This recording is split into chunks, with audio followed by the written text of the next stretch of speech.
मोदी जी के राज में कोई बिना बीजी के हैं? ईडी बीजी चल रहे हैं, सीबीआई बीजी चल रहे हैं। ईडी और सीबीआई जो है ना, माननीय प्रधानमंत्री जी के साथी हैं। बदले के भावना से कार्रवाई कर रहा है, गरीब को आवाज के दबाने के लिए कार्रवाई कर रहा है, लड़ाई को दबाने के लिए या सीबीआई और ईडी से डरा रहे हैं। टाइगर अभी जिंदा है, वह डरने वाला नहीं है। जदयू जनता के नजर में खत्म। के मुख्यमंत्री हेमंत सोरेन को ईडी ने गिरफ्तार कर लिया है।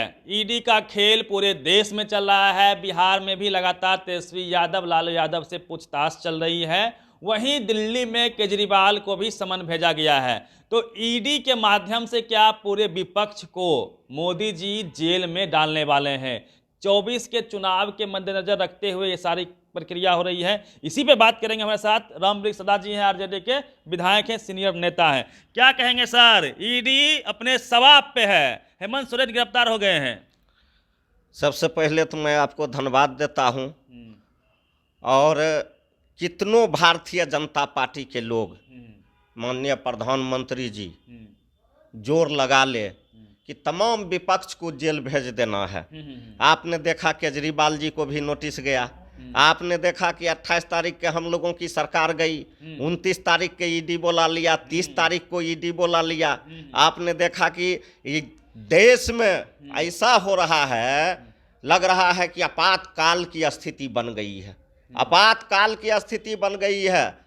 अब जो एक राज्य का मुख्यमंत्री हो और उसको ऐसे खोज रहा है, ईडी वाला ऐसे खोज रहा है जैसे लग रहा है कि देश का बहुत बड़ा क्रिमिनल दाऊद इब्राहिम से भी बड़ा क्रिमिनल हो। और यह बदले की भावना से आपने देखा कि बिहार में तुरंत माननीय मुख्यमंत्री इस्तीफा दिए नीतीश चाचा जी, और तुरंत उनको फिर शपथ दिलाया गया। 5 घंटे के अंदर 5 घंटे के अंदर शपथ दिलाया गया। लेकिन झारखंड में 24 घंटा तक चुना हुआ विधायक दल का चुना हुआ नेता चंपत सोरेन को अभी तक राज्यपाल मुलाकात करने का समय नहीं दिया है। इसको आप क्या कहेंगे? सारे विधायक लाइन में लग के खड़े हैं, इंतजार कर रहे हैं कब फुर्सत मिलेगा। पता नहीं कहाँ बिजी चल रहे हैं वो। तो 24 घंटा बिजी चलेंगे तो बिजी तो इनका सब चल रहे हैं। राज्यपाल जी बिजी चल रहे हैं, ईडी बिजी चल रहे हैं, सीबीआई बिजी चल रहे हैं। तो मोदी जी के राज में कोई बिना बिजी के हैं, चाहे काम हो या नहीं हो। लेकिन मैं आपके चैनल के माध्यम से एक बात कह देना चाहता हूं, कितनों डरा लेगा, हम लोग समाजवादी विचारधारा के मानने वाले लोग हैं। हम लोग लालूवादी हैं, लोहियावादी हैं, कर्पूरीवादी हैं, जननायक जयप्रकाशवादी हैं। हम लोग डरने वाले लोग नहीं हैं। हम लोगों के पूर्वज ही संघर्ष किया है और हम लोग भी संघर्ष करेंगे। लेकिन गरीब पर, शोषित पर, पिछड़ा पर, अत्यंत पिछड़ा पर और अल्पसंख्यक पर जुल्म होने के लिए नहीं देंगे। मुख्यमंत्री जी बोले हैं, हेमंत सोरेन जी बोले हैं, झुकूंगा नहीं, किसी भी कीमत पे सरेंडर नहीं करूंगा। वह कोई मामूली आदमी नहीं है और मामूली लीडर का वह भी बेटा नहीं है, शिबू सोरेन का बेटा है। और हम कहना चाहते हैं भाई हेमंत सोरेन से कि जिस ढंग से बाबू तेजस्वी यादव जी आज तक समांती शक्तियों से समझौता नहीं किया, आदरणीय बाबू लालू प्रसाद यादव जी, चाहे जो हो जाए राष्ट्रीय जनता दल परिवार आपके साथ खड़ा है। आप भी समांतवादी शक्ति से समझौता मत कीजिए। अभी बिहार में भी ईडी की हलचल दिखी जैसे ही आपकी सरकार गिरी, और उससे पहले उसको इस कड़ी से भी जो लोग जोड़ते हैं कि तेजस्वी यादव ने सरकार बदलते ही कहा था कि खेल अभी बाकी है, पिक्चर अभी बाकी है, हम जो कहते हैं वह करेंगे। 24 में जदयू समाप्त। क्या ये जो खेल है यह स्टार्ट हो गया है? गोपाल मंडल जी आपके पक्ष में बयान दे रहे हैं।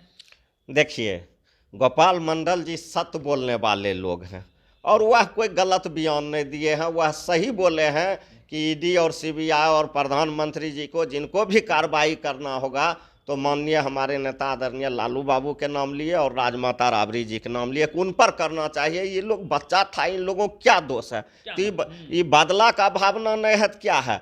और जहाँ तक हर हमेशा आप लोग खेला के बात करते हैं, तो किसी का आने में हम लोगों के यहाँ मना है। जो समाजवादी विचारधारा के मानने वाले लोग हैं, जो लोग कर्पूरी लोहिया और जयप्रकाश जी को मानने वाले लोग हैं, जो लोग अत्यंत पिछड़ा दलित अल्पसंख्यक के साथ चलने वाले लोग हैं, वैसे विचारधारा वाले लोग को कहना पड़ेगा, उन्हें तो स्वतः ही सोचना चाहिए कि हाँ, हम लोगों को जो है से कहाँ हम लोग थे और कहाँ आ गए। तो हम लोगों के तरफ से जो उस विचारधारा की लोग है वह सोचे, मंथन करें। खबरें सर ऐसी आ रही है और आपकी मुस्कुराहट भी ये कह रही है कि ऑपरेशन ललन सिंह जारी है। 10 से 12 विधायक जो ललन सिंह गुट के हैं वह कुछ न कुछ गड़बड़ करने वाले हैं। आपके जो स्पीकर हैं अवध बिहारी चौधरी जी, उन्होंने इस्तीफा नहीं दिया है। 14 तारीख फ्लोर टेस्ट है, इंतजार किया जा रहा है। उससे पहले यदि इस्तीफा होता है जदयू विधायकों का, तो उस इस्तीफा को स्वीकार करने के लिए आपके स्पीकर भी तैयार हैं। तो क्या लगता है कि 14 तारीख फ्लोर टेस्ट से पहले कुछ होगा? देखिए, यह बात आप लोगों के मीडिया में चल रहा है। हम लोग इस पक्ष में नहीं है कि हम लोग जो है से सरकार को तोड़ दें, पार्टी को तोड़ दें। हम लोगों का मालिक जनता है। पहले भी आप तोड़े, AIMIM को आप तोड़े, जदयू जो है उनको चिराग पासवान की पार्टी को तोड़ देती है, BSP को जब वो तोड़ सकती है तो जिसको आने की इच्छा हम लोग पार्टी तोड़ते नहीं हैं। हम लोगों के विचारधारा से सहमत होके आ जाते हैं। अभी भी हमने कहा कि जो लोहिया कर्पूरी और जयप्रकाश जी और लालू जी को मानने वाले लोग होंगे वह लोग एक साथ होंगे। तो हम तो अभी भी बोल रहे हैं। पहला विकेट गिर गया है गोपाल मंडल के तौर पे, क्या लगता है आपको? नहीं, गोपाल मंडल भाई जो बोलते हैं वह सच बोलते हैं, इसके लिए उनको धन्यवाद देते हैं। वह सच बोलने वाले लोग हैं, उनके दिल में कोई 6-5 नहीं रहता, जो बोलते हैं बोल देते हैं।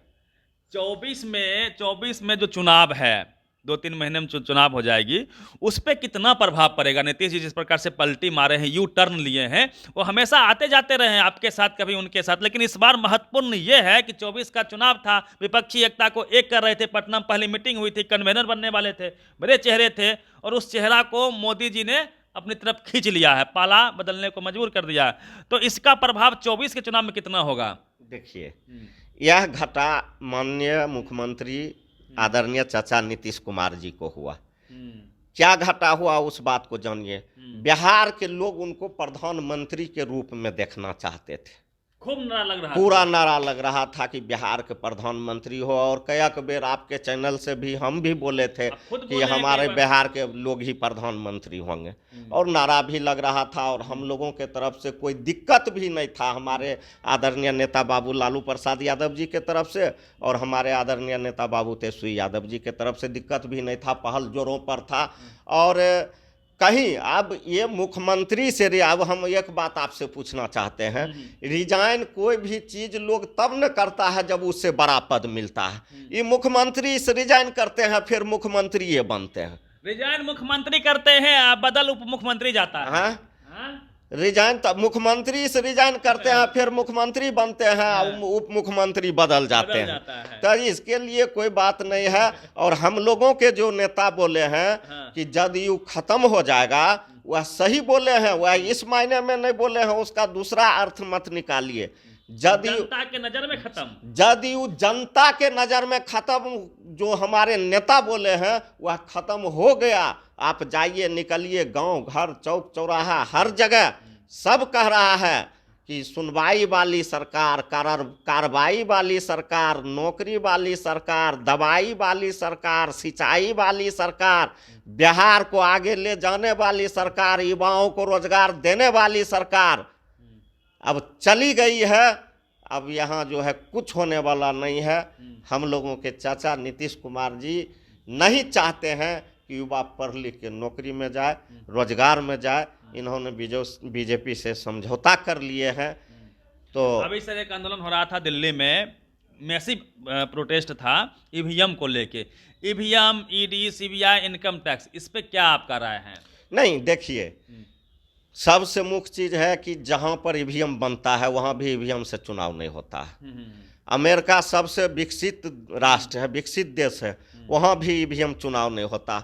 हम आपसे एक बात पूछना चाहते हैं, हम अपना मत देते हैं, अगर मोहर से हम देते हैं तो हम देखते हैं कि हमने आपको वोट दिया, हमको संतुष्टि मिलता है। ईवीएम में हम बटन दाबते हैं, सिर्फ पी कहता है, लाइट जलता है, वीवीपैट होता है उसमें, वो दिखता है। तो वीवीपैट भी निकाल दिया था सब हाई कोर्ट के वकील। वोट गिराया था किसी में नहीं, हाँ वोट गिराया था किसी में, वीवीपैट निकल गया था किसी का। हाई कोर्ट का वकील कोई बुर्बक नहीं होता है, पढ़ लिख के होता है, विद्वान लोग होता है। ईवीएम पे विश्वास नहीं है ईवीएम पर। इस देश में जो है फिर से जो है मोहर का सरकार बने और मोहर से चुनाव हो जाए, पता चल जाएगा। जो ईडी सीबीआई वाला खेल है, इससे नेता का छवि बिगड़ता है जनता में अब, या नहीं बिगड़ता है? जो ईडी सीबीआई का खेल है ना, अब जनता जान चुका है कि ईडी और सीबीआई जो है ना, माननीय प्रधानमंत्री जी के गठबंधन के साथी हैं, इनको भी 2-4 गो टिकट मिलेगा लोकसभा में चुनाव लड़ने के लिए। तो सब जनता जान चुका है कि बदले के भावना से कार्रवाई कर रहा है, गरीब को आवाज के दबाने के लिए कार्रवाई कर रहा है। गरीब के लड़ाई जो आदरणीय नेता बाबू लालू प्रसाद यादव जी और हम लोगों के नेता आदरणीय बाबू तेजस्वी यादव जी जो लड़ रहे हैं, उस लड़ाई को दबाने के लिए या सीबीआई और ईडी से डरा रहे हैं। टाइगर अभी जिंदा है, वह डरने वाला नहीं है। तो ये रामकृष्ण दास थे। और जिस प्रकार से ईडी सीबीआई पहले किसी नेता पे छापेमारी करती थी, उस नेता का साख, उसकी विश्वसनीयता जनता की नज़रों में गिर जाती थी। लेकिन अब वक्त बदल गया है। मोदी जी पे आरोप है कि उन्होंने इतना ईडी सीबीआई का इस्तेमाल किया पॉलिटिकली कि अब ईडी सीबीआई इनकम टैक्स की विश्वसनीयता जनता की नज़रों में गिर चुकी है। वह नेता जो पहले जिसकी साख गिरती थी, वह अब जनता की नज़रों में हीरो बन जाता है। आपका क्या परसेप्शन है? आप ईडी सीबीआई इनकम टैक्स के बारे में क्या सोचते हैं? ईवीएम के बारे में क्या सोचते हैं? अपनी प्रतिक्रिया दीजिएगा। रवि मेहता, नेशनल दस्तक, पटना। नेशनल दस्तक की आपसे गुजारिश है कि अगर इसको बचाना चाहते हैं तो नेशनल दस्तक को सब्सक्राइब करने के लिए रेड कलर के सब्सक्राइब बटन को दबाएं, फिर बेल आइकन की घंटी दबाएं। नेशनल दस्तक को बचाने के लिए बहुत जरूरी है कि हर खबर को शेयर करें, लाइक करें, कमेंट जरूर करें।